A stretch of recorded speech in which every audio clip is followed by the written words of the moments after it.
talk amongst friends. The Al Travis Show. Nothing but talk. We've got him, Representative Bjorn Olson in Truth in Advertising. He is my representative. We're glad to have him on the program. It actually works out very well. You started the speech at the veterans thing. We'll talk about that in a second. You are a veteran, sir. Thanks for coming on. What were your years of service? What do you do in the service? So I'm currently a major in the Army Reserve right now. So my unit's out in Michigan. They got me all the way in Michigan. I'm the executive officer of a CSSB, which is a kind of a support battalion. We bring all the bullets, bombs, fuel, and food right up to the lines, and then we drop them and say, you guys who are fighting, you can take the stuff. We're going to run away. We're going to have fun. All right. Love it. Thank you for your service. But the reason I bring it up, we had an unruly crowd, evidently, of veterans at the Capitol the other day, and I find out you gave a speech at it, as well as Governor Walz. Walz was blued emphatically. Did they treat you in the same mean manner, my friend? No, they really didn't. But it's important to understand the guy who got up there first, he was from the Disabled Veterans of America group, or Disabled American Veterans, DAV. And he told him, he said, hey, these politicians are coming up next, and if they say something that you don't like, you're going to boo them. And if they say something that is against American veterans, our ideas, you boo them, you give them hell, is basically what he said. So I went up there knowing, I'm like, okay, so I'm the only Republican slated to speak, and there's some, like, our budget's not good in the House. It is not a good budget for veterans, and I was ready for it, but I got off to a good start by just telling them, all you enlisted folks, you can get your booze out of the way right away because I am an officer. There you go. They went right into it. So we kind of turned it on that, but they were primed and prepped, ready to go when Governor Walz stepped up right after me, and they'd been told, they'd been given authorization from their higher that they could do that. See, and I thank Governor Walz for his service as well, but I find him thin-skinned, and he won't be doing another one of these. He will not do that again. It's a one and out for him, I'm almost guaranteed.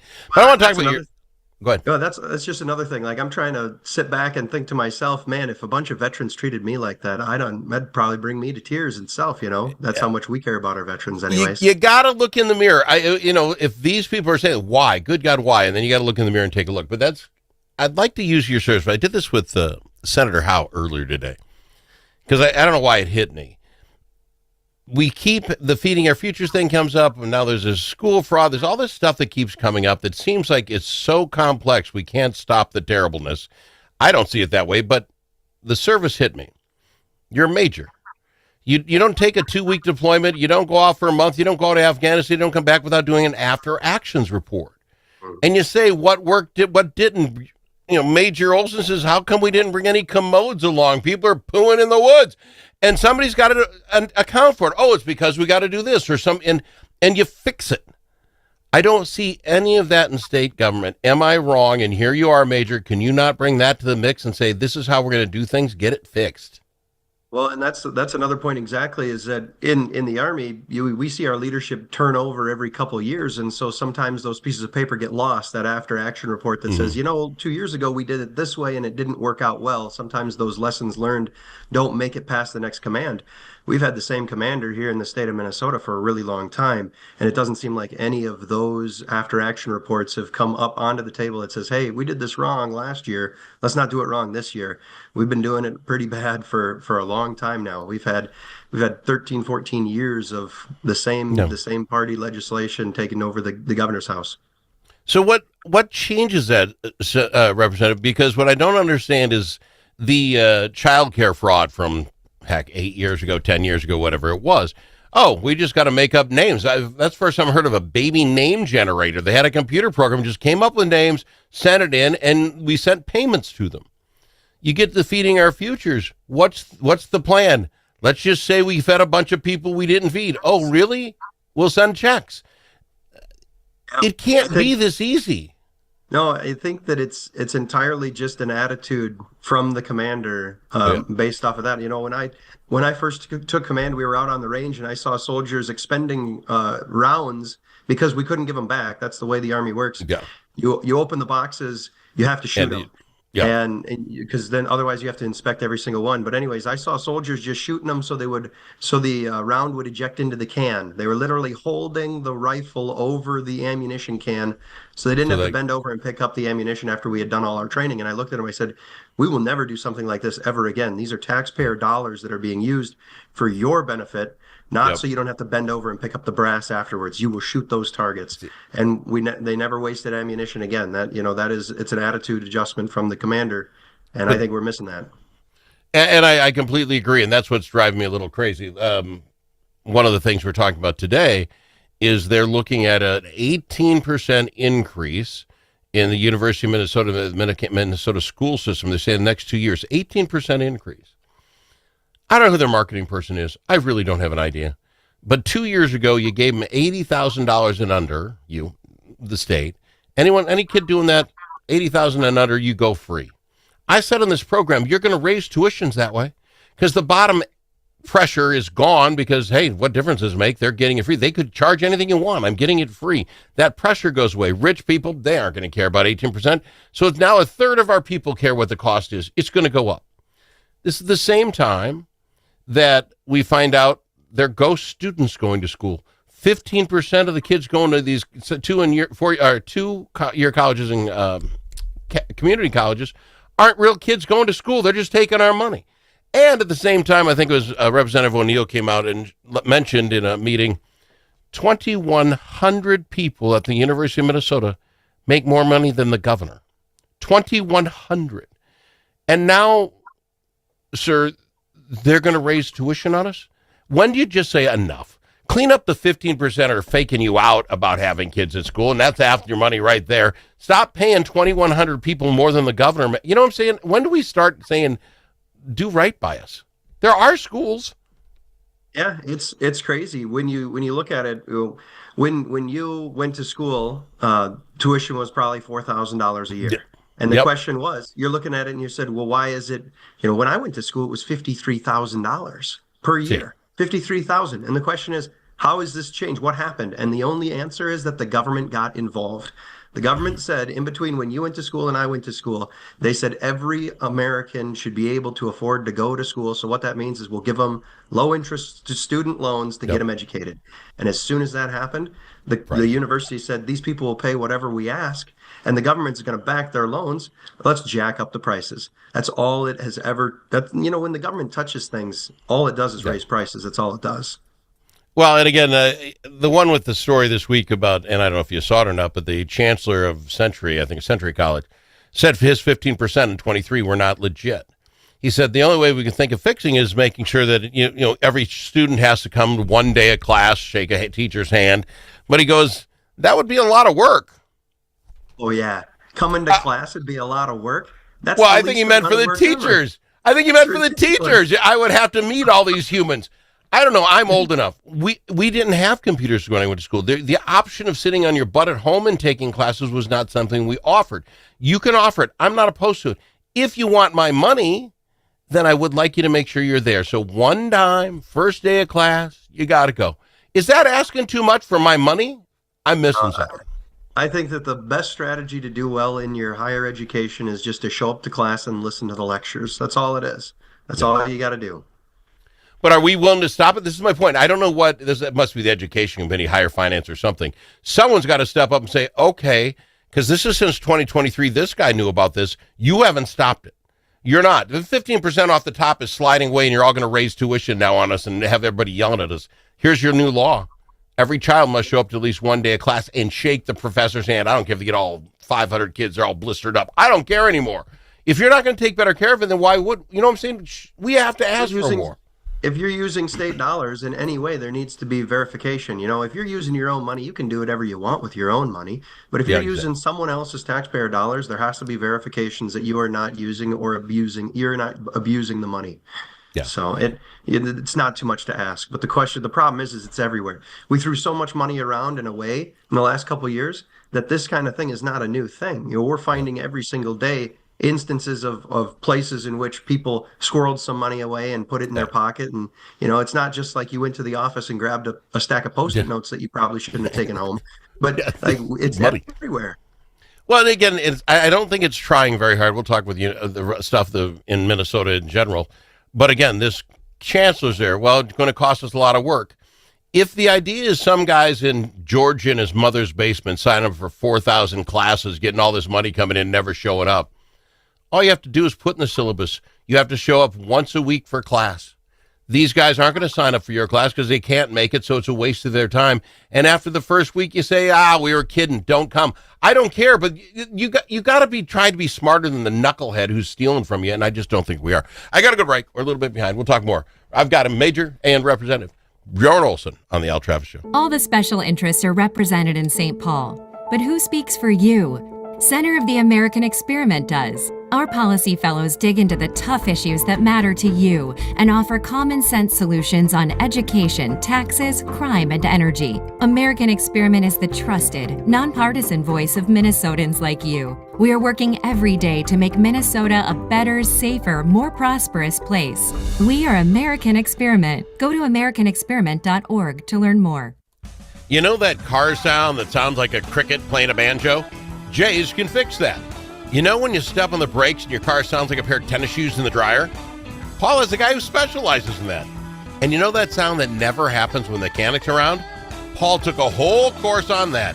If you own a car, you need to know Paul. Paul owns Jay's Auto Shop, 202 North Main Street, Blue Earth, 525-1052, 525-1052.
It's nice to know a guy that knows a guy. Al Travis. Lucky to have him. He's Representative Bjorn Olson of the program. If we're getting into some real serious business here, Representative. You're Olson, O-L-S-O-N. That is correct, yeah. Can you let me know, give us the honest opinion, you hate the S-E-N Olsons, don't you? Because of some fluke misspelling at Ellis Island 200 years ago, they're always alphabetically ahead of you in line.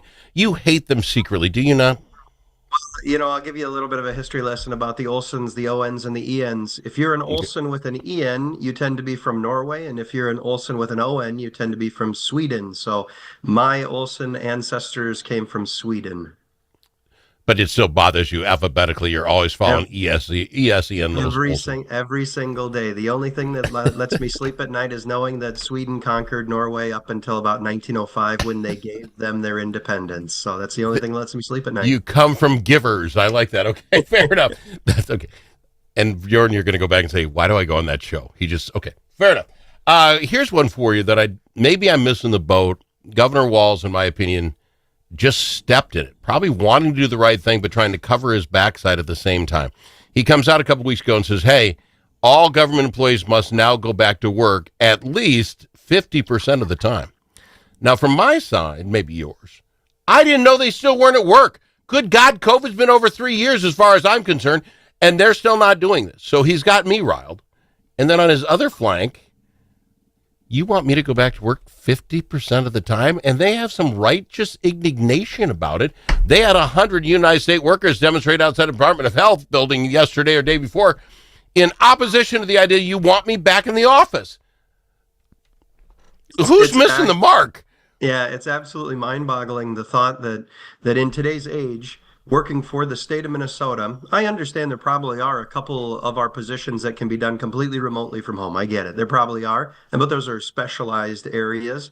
But the general rule, you drive around in my parking ramp that I park in at the Capitol, there's probably 35 cars there on a daily basis. It's an entire parking ramp with 35 cars in it. It's nuts. And you're saying, where is everyone? Where are all the workers? You call them on the phone. They don't answer. There's no one at the front desk. When you finally get a hold of somebody, you've been tracking them down all week. No wonder people get frustrated with the system and then call their representatives and say, I can't get a hold of anyone because there's no one there. It's ridiculous. The concept that you can just, mind your desk from home and someone walks into the office and you're supposed to be able to serve them from the couch, that's a problem. And then the other idea is that just by going to work 50% of the time, you get all riled up. Man, I was a teacher during COVID, and so I taught via my kitchen table for a couple months during COVID, and I can tell you, I did not put in a full 8-hour day working from home and on the kitchen table. That wasn't how it worked. And I know for a fact that when people are there working at the office, they're doing things that they wouldn't do normally at home. So sending them into the office every once in a while maybe isn't the worst thing to do. I mean, even if it's running in, throwing the laundry in, letting the dryer take care of it, it's not what you do at the office. But this is where, okay, let's say it's 2025 and some things can be done remotely. Fine. Doesn't that mean we could do with less people then?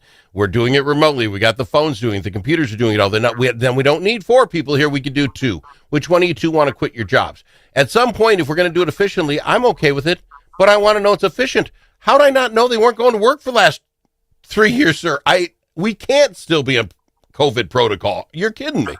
It's crazy. It's crazy, the thought that these organizations, these agencies are still allowing their people to work from home using the excuse of COVID. But then also when they say, hey, COVID's over, it's time to come back to work, they start citing workers' rights, saying my contract means that you can't just do this. It's like, well, we just did it we literally told you on March 13th that you're staying home and you didn't gripe about it. You didn't picket outside of the government building saying we want to go back into our work. And now, because we're telling you today you got to come back, and they're giving them plenty of time too. You have enough time to, it's not just that you're coming back to work today. So well, and I got to find daycare. You got 8 weeks. Look in the phone book. Yep, the phone book. That's a hold on. Look online. Find something. Everyone else has to worry about daycare as well. Everybody. If you are actually doing your job, can you watch your 2-year-old? Let's be real. Can you watch your 1.5-year-old? Maybe if it's they should have been in daycare already. Absolutely. Yeah, maybe your newborn can sit there and sleep the whole day, but I got a 2-year-old and I can't do my work from home and let the running around that happens go. You can't do 2 things at once. How obtuse is it to have 100 United States workers come in here complaining about it when I sit here going, can you not read the room? Can you not see that everyone else is saying on my side, like, you should be there 100% and you're whining at just 50. The argument is go to work then. Let's have the argument. Yeah, it's really out of touch. The tone is so off in today's society saying we work for the government. We don't think we should be at work 50% of the time. It's pretty bad. Yeah, and again, I think the governor stepped in because if you're going to do it, you might as well rip the Band-Aid all the way off. He's ripped it half off and got both sides ticked at him. Yeah, well, but you got to give him you got to commend him for at least doing something, because at the same time, it would have been easier for him to do nothing than to make a change. Because blind guys like me, I didn't know. They could have continued to go on like it was. Representative, love having you on the program. I thank you very much for doing what you're doing. Thanks for your service. Thanks for being a representative for us. This is not a fun job. I appreciate you a ton. Thank you so much. We'll see you. All right. Go Sweden. Hassan Dinner Theaters brings you its most popular show of all.